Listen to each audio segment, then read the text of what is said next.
58살 회장인 제가 33살 신입사원 앞에서 무릎을 꿇었습니다.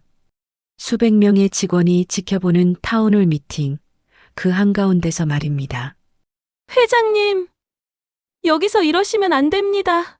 그녀가 휠체어에서 몸을 앞으로 숙이며 외쳤습니다. 제발, 일어나세요. 사람들이 다 보잖아요. 회장은 그녀의 손을 꼭 잡았습니다. 왜요? 대체 왜 이러세요? 그녀의 눈에서 눈물이 떨어졌습니다. 대리석 바닥의 차가움이 무릎을 통해 전해졌지만 제 가슴은 뜨거웠습니다. 35해 동안 얼어붙었던 제 심장이 마침내 녹아내리고 있었습니다. 대체 무슨 일이 있었던 걸까요? 이 이야기는 35해 전, 제가 23살이던 그 봄날로 거슬러 올라갑니다. 제 이름은 박정숙입니다.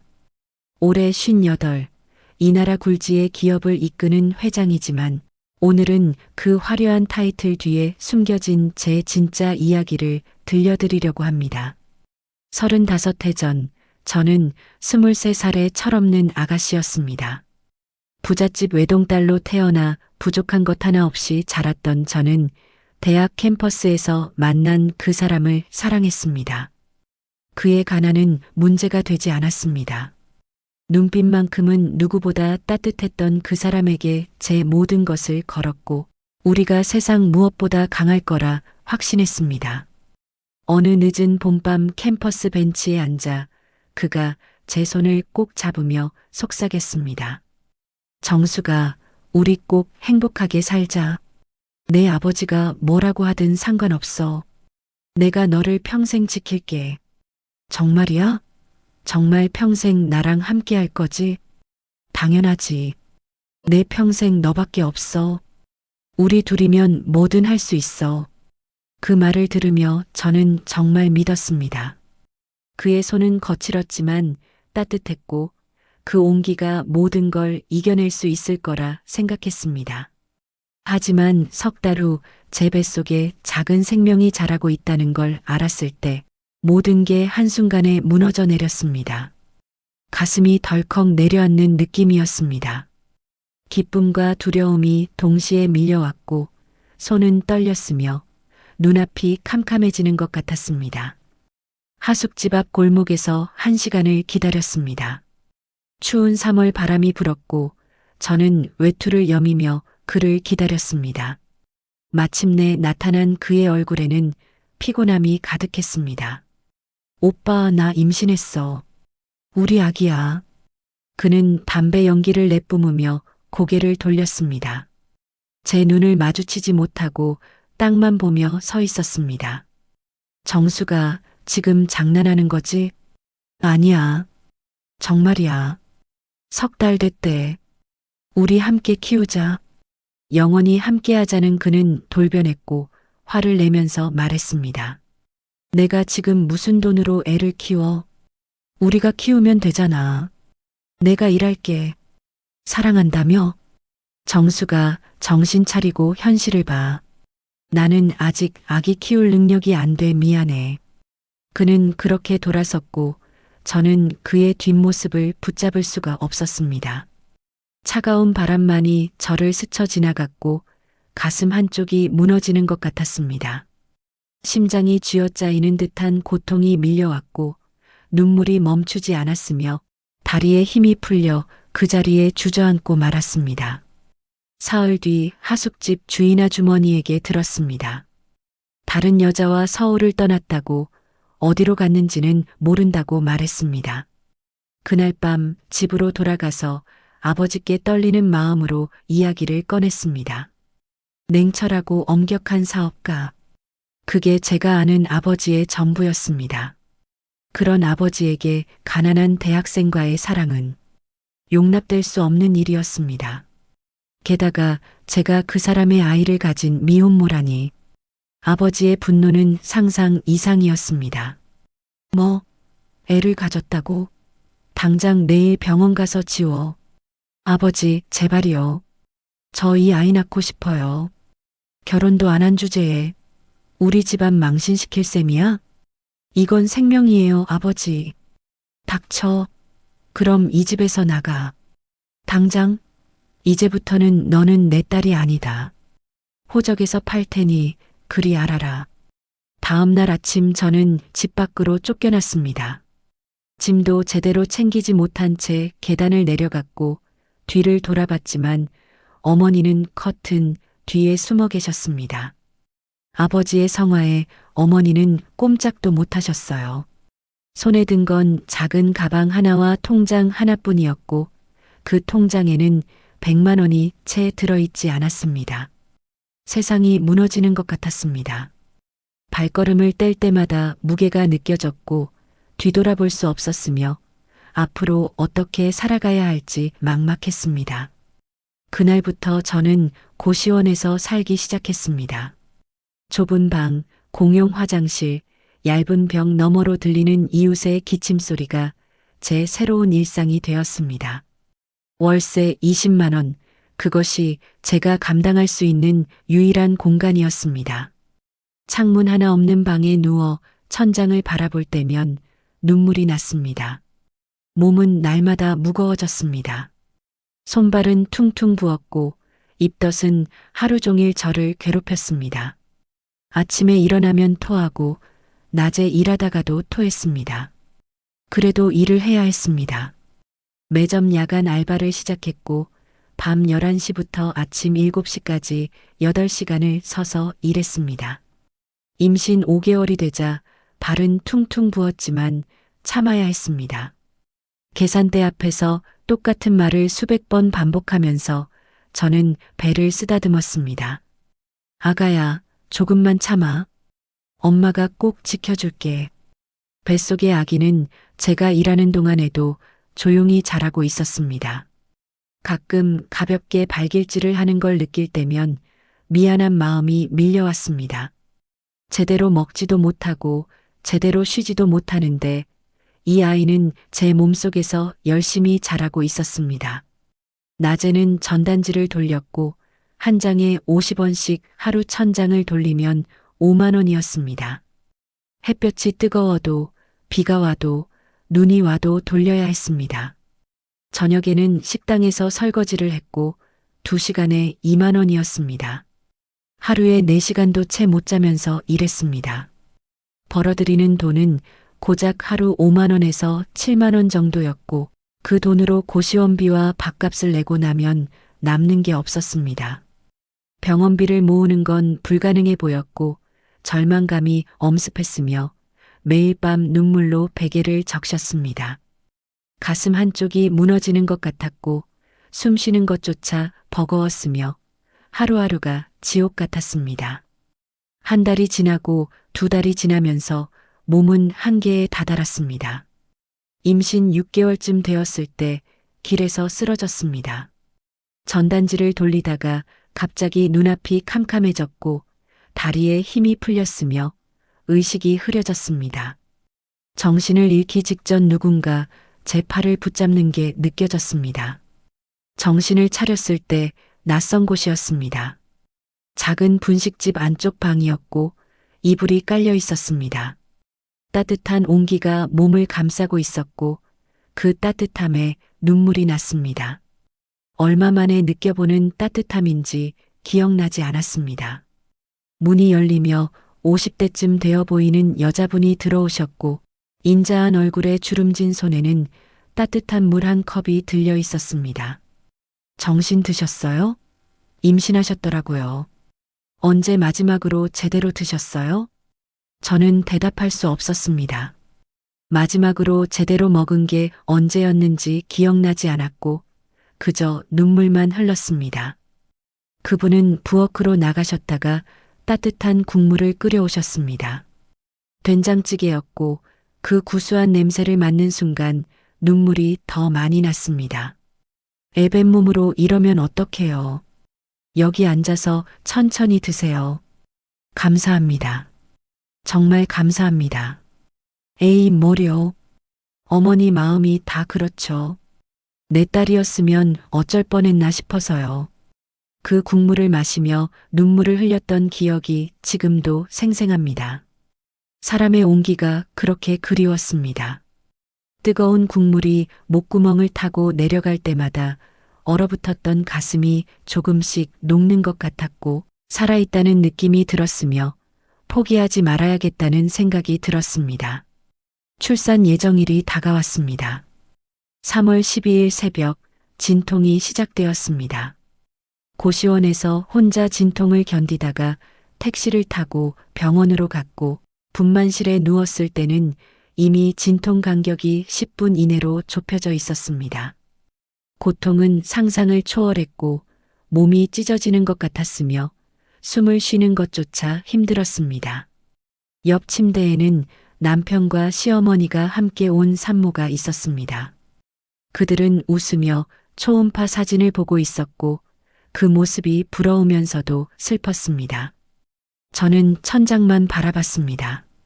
아무도 옆에 없었고 손을 잡아줄 사람도 없었습니다. 혼자서 이 고통을 견뎌야 한다는 사실이 두려웠고 외로움이 밀려왔으며 눈물이 흘렀습니다. 진통이 올 때마다 이불을 움켜쥐었고 소리내어 울 수도 없어서 이를 악물고 견뎠습니다. 가슴이 터질 것 같았고 숨을 쉴 수 없었으며 의식이 흐려지는 것 같았습니다. 16시간이 지났을 때 의사 선생님이 말했습니다. 힘내세요. 조금만 더요. 자, 이제 힘주세요. 마지막 힘을 다해 밀어냈고 마침내 아기의 울음소리가 들렸습니다. 작고 가는 소리였지만 분명한 생명의 소리였습니다. 그 순간 모든 고통이 사라지는 것 같았고 가슴이 뜨거워졌으며 세상에서 가장 아름다운 소리라고 생각했습니다. 눈물이 흘렀습니다. 기쁨의 눈물이었습니다. 아가, 내 아가. 엄마가 여기 있어. 저는 그 아이를 보고 싶었습니다. 얼굴이라도 손가락 하나라도 보고 싶었습니다. 품에 안아보고 싶었고 따뜻한 체온을 느끼고 싶었습니다. 하지만 간호사는 아기를 데리고 재빨리 나갔고 저는 손을 뻗으며 불렀습니다.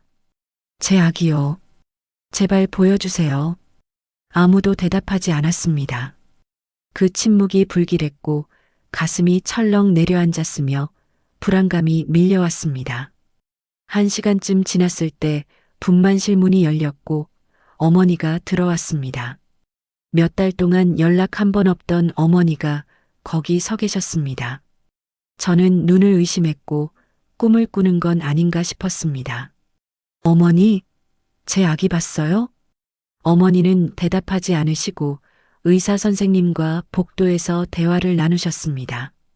무슨 이야기를 나누는지 들리지 않았지만 의사 선생님의 표정이 어두워지는 게 보였습니다. 뭔가 잘못되고 있다는 느낌이 들었고 불안감이 밀려왔으며 온몸이 떨렸습니다. 어머니는 다시 분만실로 들어오셨고 손에는 아무것도 없었습니다. 그 차가운 표정이 저를 두렵게 만들었습니다. 심장이 두근거렸고 숨이 막히는 것 같았으며 눈앞이 흐려졌습니다. 어머니, 제 아기는요? 어머니는 제 침대 옆에 앉으시더니 차갑게 말씀하셨습니다. 정수가, 아이는 태어나자마자 죽었다. 그 말이 귀에 들어오는데 몇 초가 걸렸습니다. 무슨 말씀이신지 이해할 수 없었고 머리가 하얘지는 것 같았으며 심장이 멎는 것 같았습니다. 울음소리 들었는데요. 착각이야. 아이는 죽었어. 아니에요. 제 아기 어디 있어요? 저는 침대에서 일어나려 했지만 몸에 힘이 없었습니다. 어머니는 제 어깨를 눌렀고 그 손길은 차가웠으며 쇠처럼 무거웠습니다. 정신 차려. 이제 다 끝난 일이야. 싫어요. 제 아기 돌려주세요. 저는 울부짖었지만 아무도 제 말을 들어주지 않았습니다. 간호사들이 들어와 진정제를 놓았고 저는 그렇게 정신을 잃었습니다. 의식이 흐려지는 순간까지 아기 울음소리가 귓가에 맴돌았고 그 소리는 진짜였습니다. 분명히 들었습니다. 제가 착각할 리 없었습니다. 사흘 뒤 퇴원할 때 어머니는 다시 찾아오셨습니다. 아버지도 마음을 푸셨어. 돌아와. 저는 고개를 저었습니다. 아이 없이는 못 돌아가요. 아이는 병원에서 처리했어. 이제 그만 잊어. 어떻게 잊어요? 제 아이인데요. 어머니는 한숨을 쉬며 돌아섰고 저는 그 뒷모습을 보며 무너졌습니다. 병원 앞 계단에 주저앉아 한없이 울었고 지나가는 사람들이 저를 쳐다봤지만 신경 쓰지 않았습니다. 세상 모든 게 무너지는 것 같았고 가슴에 큰 구멍이 뚫린 것 같았으며 살아갈 이유를 찾을 수 없었습니다. 숨을 쉬는 것조차 고통이었고 심장이 멎어버렸으면 하는 생각이 들었으며 모든 게 끝났으면 좋겠다고 생각했습니다. 그날 이후 저는 죽은 사람처럼 살았습니다. 며칠간 거리를 헤맸고 밤에는 공원 벤치에서 잤으며 낮에는 정처 없이 걸었습니다. 결국 어머니가 보낸 사람이 저를 찾아내 집으로 데려갔습니다. 집으로 돌아왔지만 제 방은 낯설었고 거울 속 제 얼굴도 낯설었습니다. 밤마다 아기 울음소리가 들리는 것 같았습니다. 작은 손이 제 손가락을 잡는 느낌이 들었고 그럴 때마다 눈을 떴지만 아무도 없었습니다. 그 공허함이 저를 미치게 만들었고 매일 밤 악몽에 시달렸으며 깨어나면 베개가 눈물로 젖어 있었습니다. 몇 년이 지났습니다.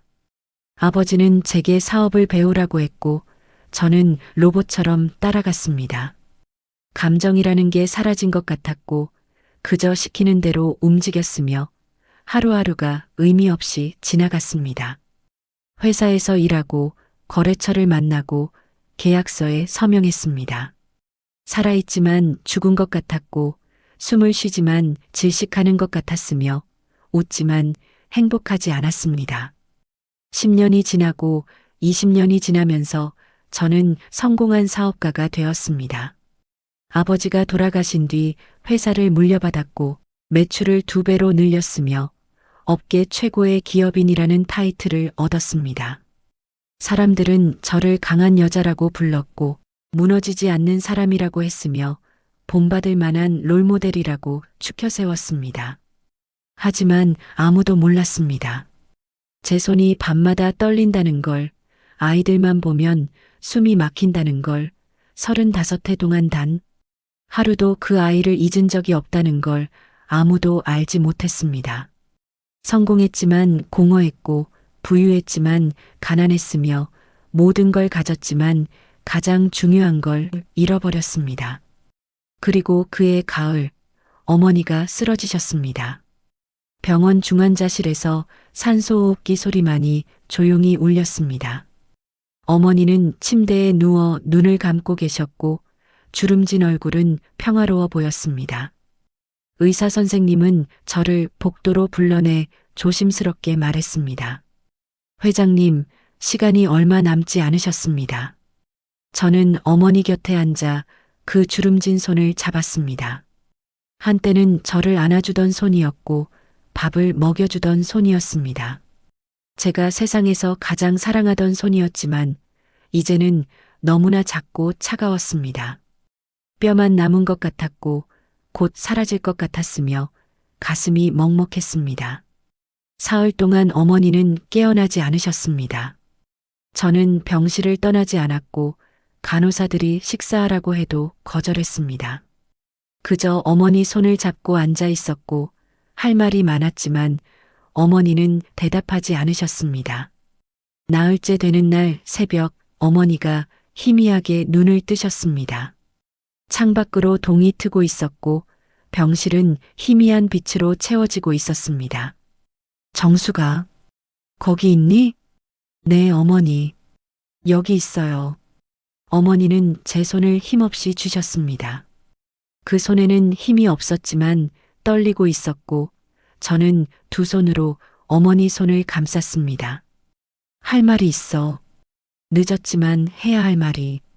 어머니는 떨리는 목소리로 말씀하셨습니다. 그 애는 죽지 않았어. 순간 제 심장이 멈추는 것 같았습니다. 귀를 의심했고 잘못 들은 거라고 생각했습니다. 세상이 멈춘 것 같았고 시간이 정지한 것 같았으며 숨을 쉴 수 없었습니다. 뭐라고요? 내 딸, 죽지 않았어. 살아있어. 어머니는 눈물을 흘리기 시작했습니다. 80평생 눈물을 잘 보이지 않으시던 어머니가 그렇게 우셨고, 저는 그 모습을 처음 봤습니다. 가슴이 무너지는 것 같았고, 온몸이 떨렸으며 눈물이 났습니다. 미안하다, 정수가.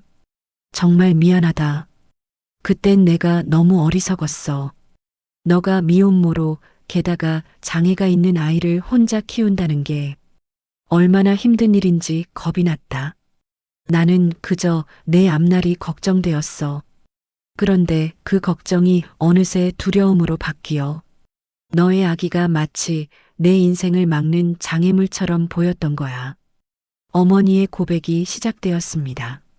아이가 태어났을 때 다리에 장애가 있었다는 것, 의사 선생님이 앞으로 걷지 못할 거라고 했다는 것, 아버지가 그 말을 듣고 펄펄 뛰었다는 것을 말씀하셨습니다.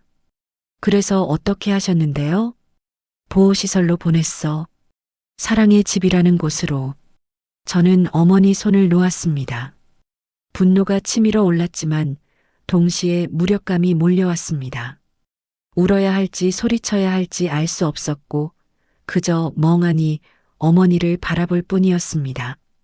배신감과 절망감이 한꺼번에 밀려왔고 가슴이 찢어지는 것 같았으며 숨을 쉴 수 없었습니다. 그 아이 이름은요? 이름은 짓지 못했어. 어디 있어요?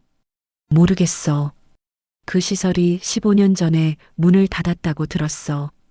어머니는 계속 미안하다고 하셨지만 저는 더 이상 듣고 싶지 않았습니다. 병실을 나와 복도를 걸었고 비상계단에 앉아 한참을 울었습니다. 35해 동안 쌓인 슬픔이 한꺼번에 쏟아져 나왔고 억울함과 분노와 희망이 뒤섞였으며 가슴이 터질 것 같았습니다. 그날 이후 나는 단 한순간도 편히 잠든 적이 없었습니다. 혹시 내가 잘못해서 그런 건 아닐까? 임신 중에 제대로 먹지도 못하고 몸이 상한 채로 버틴 탓에 아이가 그렇게 된 건 아닐까 하는 생각이 밤마다 나를 짓눌렀습니다. 그래서 나는 매일 기도했습니다. 하늘이시여, 차라리 제게 그 아픔을 주세요. 제 아이만은 아프지 않게 해주세요. 어머니는 그날 오후에 돌아가셨습니다. 마지막 말씀은 미안하다는 것이었고 저는 그 말을 들으며 고개를 끄덕였습니다. 용서한다는 의미가 아니라 이제 끝이라는 의미였습니다. 장례를 치르는 동안 저는 한마디도 하지 않았습니다. 조문객들이 찾아와 위로의 말을 건넸지만 귀에 들어오지 않았습니다. 그저 의례적으로 고개를 숙일 뿐이었고 마음은 이미 35해 전 그날로 돌아가 있었습니다. 이튿날 저는 비서실장을 불렀습니다. 사랑의 집이라는 보육원 아세요? 검색해 보겠습니다. 15년 전에 폐원된 곳입니다. 기록은요? 보건복지부나 구청에 일부 남아있을 수 있습니다. 최대한 빨리 부탁드립니다. 사흘 후 서류한 뭉치가 제 책상 위에 놓였습니다. 사랑의 집 폐원 당시 보존 기록이었고 대부분은 훼손되었지만 몇 장은 남아 있었습니다. 저는 떨리는 손으로 페이지를 넘겼고 한 줄 한 줄 읽어 내려갔으며 마침내 발견했습니다. 85년 3월 12일 입소. 여아. 선천성 하반신장애. 보호자 대리인 박아무개. 제 어머니 이름이었습니다. 이 아이가 제 딸이라는 걸 알았고 가슴이 무너지는 것 같았으며 35해 만에 찾은 단서였습니다. 하지만 그 뒤로는 아무것도 없었습니다. 이름도 사진도 이후 기록도 없었고 저는 책상에 엎드려 울었습니다. 회장실에서 혼자 소리 내어 울었고 35해 동안 참았던 눈물이 한꺼번에 쏟아졌습니다. 석 달이 흘렀습니다. 저는 여전히 제 딸을 찾지 못했고 매일 밤 서류를 뒤적이다 잠들었습니다. 꿈속에서도 그 아이를 찾아 헤맸고 깨어나면 눈물이 베개를 적시고 있었습니다. 사설 탐정을 고용했지만 35년 전 기록을 찾는 건 불가능에 가까웠습니다. 그러던 어느 월요일 아침 저는 로비를 지나다 멈춰 섰습니다. 야, 너 휠체어로 이 바닥 긁으면 어떡해? 인사차장 최상도의 목소리가 로비에 울렸습니다. 앞에는 휠체어를 탄 여성이 고개를 숙이고 있었고 주변 직원들이 지켜보고 있었습니다. 아무도 말리지 않았고 누군가는 웃고 있었으며 그 광경이 제 가슴을 찔렀습니다. 죄송합니다, 차장님. 조심? 내가 조심할 수 있으면 애초에 장애인이 아니지. 저는 그 순간 가슴이 뜨거워지는 걸 느꼈습니다. 분노였는지 슬픔이었는지 알 수 없었지만 발이 저절로 그쪽으로 향했습니다. 심장이 빠르게 뛰었고 손이 떨렸으며 온몸에 열기가 돌았습니다. 비서가 제 옆으로 다가와 조용히 속삭였습니다. 회장님, 장애인 특혜 채용으로 입사한 신입사원 박민지입니다. 33이고요. 박민지 씨 회사 생활은 어떤가요? 비서가 잠시 머뭇거렸습니다. 회장님, 사실은 직원들이 박민지 씨를 좀 멀리하는 편입니다. 멀리한다는 게 무슨 뜻입니까? 점심시간에 혼자 식사하시고 회의 때는 맨 구석 자리에 앉으시고 업무 질문을 해도 대답해주는 사람이 없다고 합니다. 왜 아무도 말리지 않았습니까? 최상도 차장이 워낙 그리고 직원들도. 비서는 말을 잇지 못했습니다. 제 주먹이 떨렸습니다. 계속 말해보세요. 직원들 단톡방이 있는데 거기서 박민지 씨를 놀리는 메시지가 자주 올라온다고 합니다. 어떤 내용입니까? 휠체어 여왕님 오신다. 오늘도 엘리베이터 독차지. 장애인 쿼터 덕분에 우리가 피해본다. 이런 내용들입니다. 그 순간 제 안에서 무언가 끊어지는 소리가 들렸습니다. 35해 동안 혼자 살아온 제 딸. 이제 겨우 찾았는데 또다시 혼자였습니다. 며칠 뒤 저는 다시 로비에서 최상도와 민지를 마주쳤습니다. 넌 왜 맨날 회의실에 늦게 들어와? 다들 너 기다리느라 시간 낭비한다고. 최상도가 민지 앞을 가로막으며 소리쳤습니다. 죄송합니다. 엘리베이터가 10,000원이어서. 핑계 그만 대. 남들보다 일찍 준비하면 되잖아. 그것도 못해? 다음부턴 더 일찍 출발하겠습니다. 다음은 없어. 솔직히 너 같은 사람은 재택근무나 해야 돼. 왜 굳이 나와서 민폐야? 최상도는 손에 들고 있던 뜨거운 커피를 들어 올렸습니다. 차장님 안 돼요. 민지가 두 손으로 얼굴을 가렸습니다. 콸! 뜨거운 커피가 민지의 머리 위로 쏟아졌습니다. 갈색 액체가 머리카락을 타고 얼굴로 하얀 블라우스로 흘러내렸습니다. 민지는 휠체어에 앉은 채 몸을 떨었고 주변에 서 있던 직원들은 고개를 돌렸습니다. 아무도 말리지 않았습니다. 아무도 도와주지 않았습니다. 누군가는 웃고 있었고 누군가는 못 본 척 지나갔으며 누군가는 휴대폰을 꺼내 사진을 찍고 있었습니다. 제 심장이 멎는 것 같았습니다. 온몸이 얼어붙었고 숨을 쉴 수 없었으며 눈앞이 하얗게 변했습니다. 그리고 다음 순간 뜨거운 분노가 온몸을 타고 올라왔습니다. 제 발은 저도 모르게 그쪽으로 향하고 있었습니다. 최 차장, 지금 뭐 하는 겁니까? 제 목소리에 로비가 얼어붙었습니다. 최상도가 저를 보고 창백해졌고 주변 직원들은 숨을 죽였으며 민지는 고개를 들어 저를 바라봤습니다. 커피에 젖은 얼굴, 붉게 부은 눈, 떨리는 입술. 그 모습을 보는 순간 제 가슴이 찢어지는 것 같았습니다. 회장님. 최상도가 더듬거렸습니다. 제 사무실로 오시죠. 지금 당장. 저는 민지에게 다가갔습니다. 휠체어 앞에 쪼그려 앉아 그녀의 눈높이에 맞췄습니다. 괜찮으세요? 민지는 고개를 끄덕였지만 눈물이 뚝뚝 떨어지고 있었습니다. 저는 주머니에서 손수건을 꺼내 민지의 얼굴을 닦아주었습니다. 그 순간 손이 떨렸습니다. 이 사람이 제 딸일지도 모른다는 생각에 손이 떨렸습니다. 화장실에 가서 씻으세요. 그리고 오늘은 집에 가서 쉬세요. 회장님, 저는 괜찮습니다. 괜찮지 않아요. 집에 가세요. 민지는 고개를 숙이고 휠체어를 돌렸습니다. 그 뒷모습을 보며 저는 주먹을 꽉 쥐었습니다. 손톱이 손바닥에 박히도록 세게 쥐었습니다. 회장실로 돌아온 저는 최상도를 마주했습니다. 왜 그랬습니까?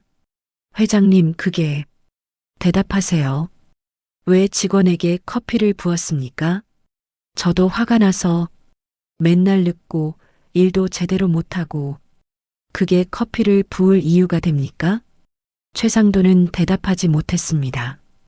당장 짐 싸서 나가세요. 해고입니다. 회장님, 제발 더 이상 말하지 마세요. 나가세요. 최상도가 나간 뒤 저는 책상에 앉아 민지의 파일을 다시 펼쳤습니다. 사진을 오래 바라봤습니다. 생년월일을 다시 확인했습니다. 85년 3월 12일, 제 딸이 태어난 날과 같은 날이었습니다. 이튿날 저는 민지를 회장실로 불렀습니다. 민지는 조심스럽게 문을 열고 들어왔고 휠체어를 천천히 움직여 제 책상 앞에 섰습니다. 앉으세요. 예, 회장님. 어제는 정말 죄송했습니다. 제가 직원 관리를 제대로 못해서... 아니에요. 회장님 잘못이 아닙니다. 혹시 생년월일이 어떻게 되시나요? 85년 3월 12일입니다. 그날 어디서 태어났는지 아세요? 잘 모릅니다. 제가 알기로는 사랑의 집이라는 보육원에서 자랐다고 들었습니다. 그 순간 저는 확신했습니다. 이 사람이 제 딸이라는 것을, 35해 동안 찾던 사람이라는 것을. 눈물이 흘렀고 목이 메었으며 말을 잇지 못했습니다. 회장님, 괜찮으세요? 민지가 걱정스러운 목소리로 물었습니다. 저는 눈물을 닦으며 고개를 끄덕였습니다. 괜찮아요. 혹시 부모님에 대해 아는 게 있나요? 아니요. 저는 보육원에서 자랐고 부모님에 대해서는 아무것도 모릅니다. 원장 선생님께서는 어머니가 어쩔 수 없이 저를 맡기셨다고만 말씀하셨어요. 그 말을 듣는 순간 제 가슴이 찢어지는 것 같았습니다. 어쩔 수 없이... 그렇습니다. 저는 어쩔 수 없었습니다. 하지만 그게 변명이 될 수 있을까요? 제 딸은 33년을 부모 없이 자랐고 저는 제 딸을 찾지 못했습니다. 민지 씨, 혹시 DNA 검사해봐도 될까요? DNA요? 네. 제가 혹시 당신의... 저는 말을 잇지 못했습니다. 어떻게 말해야 할지 알 수 없었습니다. 회장님, 무슨 말씀이신지. 일주일만 시간을 주세요. 일주일 후에 다시 설명드리겠습니다. 민지는 고개를 끄덕이고 나갔습니다. 저는 그날 밤 잠을 이루지 못했습니다. 민지의 얼굴이 계속 떠올랐고 35해 전 아기 울음소리가 귓가에 맴돌았으며 가슴이 두근거렸습니다. 일주일 후 검사 결과가 나왔습니다. 99.9% 일치. 박민지는 제 친딸이었습니다. 저는 검사 결과를 들고 한참을 울었습니다. 35해 만에 찾은 제 딸. 하지만 어떻게 말해야 할지 알 수 없었습니다. 어떻게 미안하다고 해야 할지, 어떻게 용서를 구해야 할지 알 수 없었습니다. 이튿날 저는 민지를 다시 불렀습니다. 이번에는 회장실이 아니라 옥상 화단으로 불렀습니다. 햇살이 따뜻한 오후였고 꽃들이 피어 있었으며 바람이 부드럽게 불었습니다. 민지 씨, 제가 할 말이 있어요. 예, 회장님. 저는 민지 앞에 쪼그려 앉았습니다. 민지와 눈높이를 맞췄고 그 눈을 똑바로 바라봤습니다. DNA 검사 결과가 나왔어요. 민지는 눈을 크게 떴습니다. 저는 당신의 어머니예요. 그 말을 하는 순간 세상이 멈춘 것 같았습니다. 민지는 입을 벌린 채 저를 바라봤고 눈물이 주르륵 흘렸으며 손이 떨렸습니다. 뭐라고요? 35해 전 당신을 낳았어요. 하지만 당신이 죽었다는 거짓말을 들었어요. 진실을 안 건 얼마 전이에요. 민지는 울기 시작했습니다. 소리내어 울었고 몸을 떨었으며 얼굴을 손으로 가렸습니다. 정말이에요? 정말이에요. 미안해요, 민지야. 정말 미안해요. 저도 울었습니다. 두 사람은 옥상 화단에서 한없이 울었고 햇살이 우리를 비쳤으며 꽃잎이 바람에 흩날렸습니다.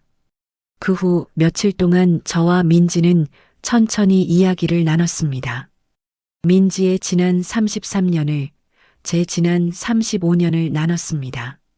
아픔을, 슬픔을, 외로움을 나눴습니다.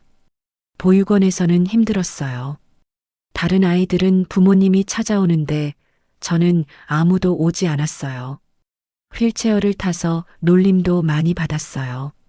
미안해, 민지야. 아니에요. 이제 알았으니까요. 엄마도 피해자였다는 걸. 민지는 저를 원망하지 않았습니다. 그게 더 가슴 아팠습니다.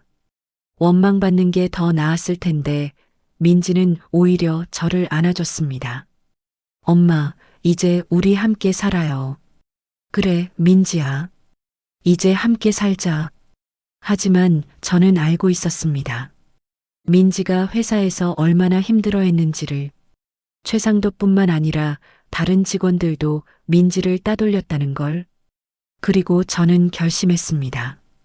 이 모든 것을 바로 잡아야겠다고. 저는 전 직원 타운홀 미팅을 소집했습니다.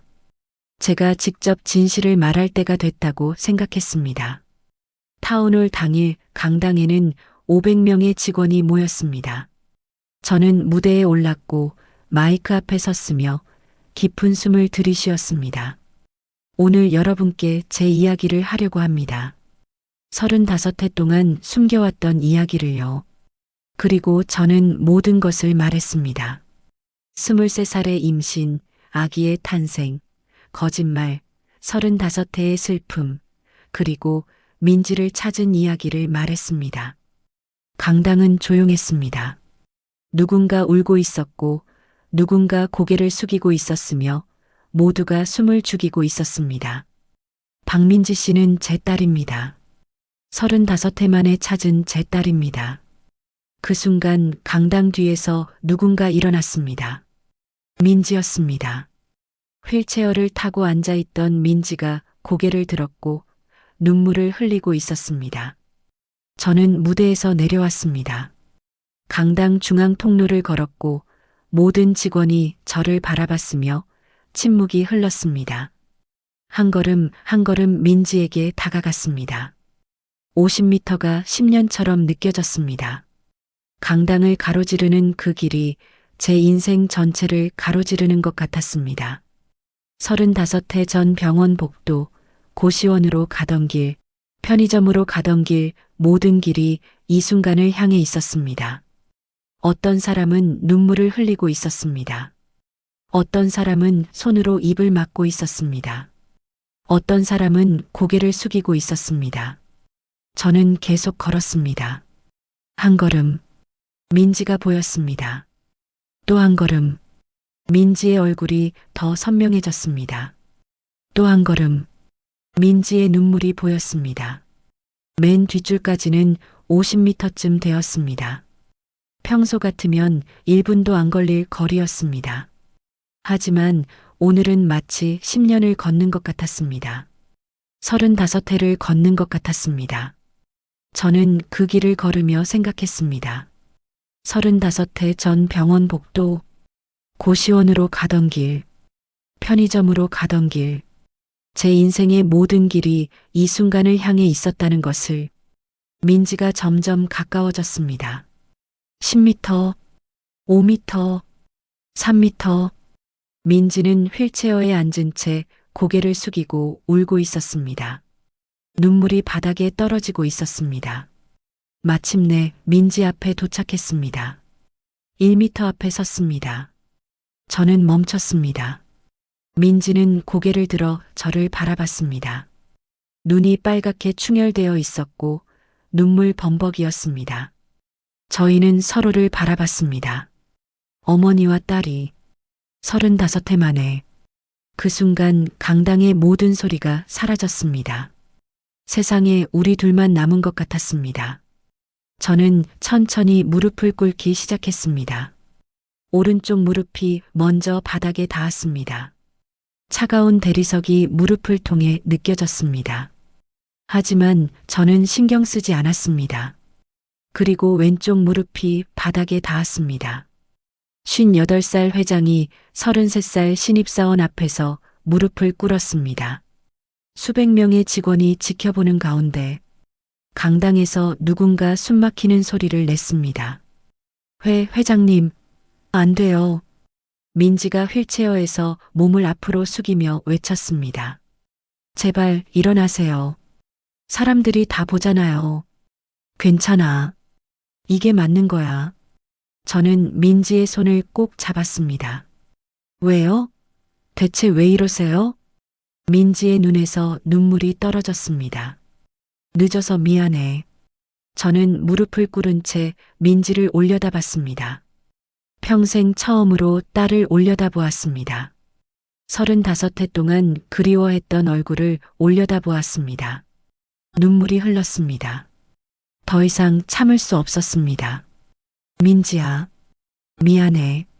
제 목소리가 떨렸습니다. 엄마가 늦었어. 민지의 눈에서 눈물이 폭포처럼 쏟아졌습니다. 정말 미안해. 엄마가 몰랐어. 엄마가 못 지켜줬어. 엄마가 너를 혼자 두게 해서 미안해. 엄마가 35해 동안 찾지 못해서 미안해. 저는 말을 잇지 못하고 울었습니다. 민지는 울먹이며 고개를 저었습니다. 아니에요, 아니에요. 민지의 손이 제 손을 꽉 쥐었습니다. 그 손에는 힘이 있었습니다. 살아온 33년의 힘이. 혼자 버텨온 33년의 힘이. 회장님, 저 엄마라고 불러도 될까요? 그 질문을 듣는 순간 제 안에서 무언가 무너졌습니다. 35해 동안 쌓아 올렸던 벽이 한순간에 무너졌습니다. 그래, 민지야. 엄마야. 엄마라고 불러. 엄마라고. 민지가 휠체어에서 몸을 숙였습니다. 그리고 떨리는 목소리로 말했습니다. 엄마. 그 한 단어. 35해 동안 듣지 못했던 그 한 단어. 세상에서 가장 아름다운 그 한 단어.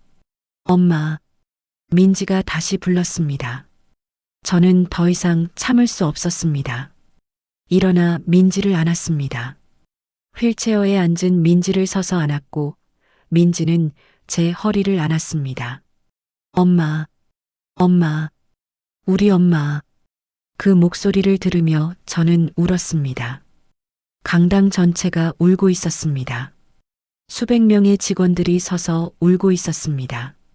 어떤 사람은 소리내어 울었고 어떤 사람은 손수건으로 눈을 닦았으며 어떤 사람은 옆 사람의 어깨에 기대 울었습니다. 그 가운데서 저와 민지는 안고 울었습니다. 엄마와 딸이 35해 만에. 얼마나 시간이 흘렀을까. 우리는 천천히 몸을 떼었습니다. 저는 다시 민지 앞에 무릎을 꿇었고 이번에는 두 손으로 민지의 얼굴을 감쌌습니다. 정말 예쁘다, 민지야. 민지는 울면서 웃었습니다. 엄마도요. 저는 민지의 이마에 입을 맞췄습니다. 처음으로 제 딸의 이마에 입을 맞췄습니다. 35해 만에. 강당에서 박수가 터져 나왔습니다. 한 사람이 시작한 박수가 2사람으로, 10사람으로, 100사람으로 번졌습니다. 마침내 500명 전체가 기립박수를 쳤습니다. 박수 소리가 강당을 가득 채웠습니다. 하지만 저는 박수 소리를 듣지 못했습니다. 오직 민지의 울음소리만 들렸고, 오직 민지의 심장 소리만 들렸으며, 오직 민지만 보였습니다. 저는 민지를 다시 안았습니다. 이번에는 놓지 않을 것입니다. 35회 동안 놓쳤지만 이제는 절대 놓지 않을 것입니다. 햇살이 강당 창문을 통해 들어왔습니다. 그 빛이 우리를 비췄습니다. 무릎 꿇은 엄마와 휠체어에 앉은 딸을, 35해 만에 만난 모녀를, 마침내 완성된 가족을 비췄습니다. 그날 이후 많은 것이 바뀌었습니다. 민지를 따돌렸던 직원들은 하나둘 사과하러 왔습니다. 어떤 사람은 진심으로 미안해했고, 어떤 사람은 회장의 딸이라는 걸 알고 달라진 것이었습니다. 하지만 민지는 모두를 용서했습니다. 엄마, 사람들이 변할 수 있다고 믿어요. 저도 엄마를 만나서 변했잖아요. 민지의 그 말에 저는 다시 한번 눈물을 흘렸습니다. 제 딸은 저보다 훨씬 강하고 훨씬 따뜻한 사람이었습니다. 저는 민지를 위해 집을 고쳤습니다. 휠체어가 다닐 수 있도록 경사로를 설치하고 화장실을 넓혔으며 문턱을 없앴습니다. 민지의 방도 준비했고 그 방에는 분홍색 커튼을 달았습니다. 민지가 이사 온 날 저는 민지 손을 잡고 집안을 돌았습니다. 거실, 부엌, 화장실, 방, 모든 곳을 보여줬고 민지는 눈물을 흘리며 고개를 끄덕였습니다. 고마워요, 엄마. 당연한 거야. 엄마가 해야 할 일이야. 그날 밤 저는 민지 방에 들어가 이불을 덮어줬습니다. 33해 만에 처음으로 제 딸에게 이불을 덮어줬고 그 순간이 너무나 소중했으며 눈물이 났습니다. 잘 자, 민지야. 잘 자요, 엄마. 민지는 눈을 감았고 저는 민지 머리를 쓰다듬었습니다. 부드러운 머리카락이 손끝에 느껴졌고 그 감촉이 세상에서 가장 아름다웠습니다. 다음 달 민지는 사회공헌팀으로 옮겼습니다. 휠체어 유지보수 키트 프로젝트를 시작했고 회사 건물 접근성 개선 프로젝트도 함께 진행했습니다. 엄마, 이거 보세요. 이 키트만 있으면 휠체어 간단한 수리는 스스로 할 수 있어요. 대단한데, 민지야. 그날 저녁 저와 민지는 회사 옥상 화단에 올랐습니다. 작은 화단이었지만 꽃들이 피어 있었고 저희는 함께 흙을 고르고 꽃씨를 심었습니다. 흙은 손이 아는 만큼만 답해요, 엄마. 매일 만지고 돌봐야 꽃이 피어요.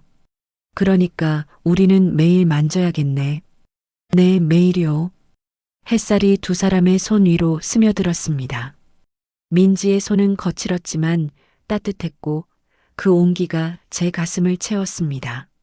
35해 동안 잃어버렸던 손을 드디어 찾았습니다. 몇 달 후 저는 일기를 썼습니다. 오늘 민지와 함께 화단을 돌봤다. 꽃들이 피어나고 있었다. 민지의 손은 거칠지만 따뜻했고 내가 놓쳤던 그 손을 오늘은 꼭 잡았다. 펜을 내려놓고 창밖을 바라보며 생각했습니다. 이제 괜찮아. 우리는 함께야. 어느 봄날 민지가 제게 물었습니다. 엄마, 행복해요? 응, 민지야. 너무 행복해. 저도요, 엄마. 우리는 손을 잡고 함께 걸었습니다. 35해 만에 처음으로 함께 걸었고 그 길은 길지 않았지만 따뜻했으며 앞으로도 계속 함께 걸을 거라는 확신이 들었습니다. 민지의 프로젝트는 성공적으로 진행되었습니다. 휠체어 유지보수 키트는 전국 장애인 복지관에 무료로 배포되었고 많은 기업들이 저희 사례를 벤치마킹하기 시작했습니다. 어느 날 민지가 강연 요청을 받았습니다.